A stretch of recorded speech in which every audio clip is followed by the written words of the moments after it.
এই দোয়াটা পড়ার দরকার আছে না নাই? সকালবেলা যদি পড়েন 3 বার, সারাদিন তারা আপনার জন্য মাগফিরাতের দোয়া করবে। আর ওই দিন ইন্তেকাল করলে আল্লাহ তাআলা শহীদ হিসেবে আপনাকে কিয়ামতের দিন দাঁড় করাবে। আবার সন্ধ্যাবেলায় যদি পড়েন, সারা রাতের জন্য মাগফিরাতের দোয়া করবে। ওই রাতে মারা গেলে শাহাদাতের মৃত্যু নসিব হয়ে যাবে। সকাল সন্ধ্যার যে জিকির, এই জিকিরের অন্তর্ভুক্ত করে নেবেন এই ওয়াজিফাটা। আউযু বিল্লাহি মিনাশ শাইতানির রাজীম। বিসমিল্লাহির রহমানির রহিম। هو الله الذي لا إله إلا هو عالم الغيب والشهادة هو الرحمن الرحيم.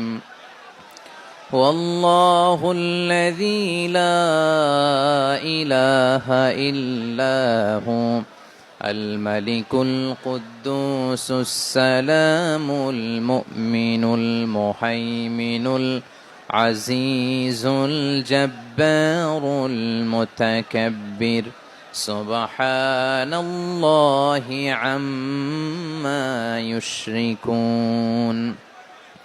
هو الله الخالق البارئ المصور له الأسماء الحسنى يسبح له ما في السماوات والأرض وهو العزيز الحكيم. মুখস্থ আছে না সবার? বাংলাদেশে ফজরের নামাজে প্রত্যেক মসজিদে যখন তাসবিহ পড়ে, ইমাম সাহেব এটা তালিম দেয় না, তালকিন দেয় না? মুখস্থ আছে না সবার? জি।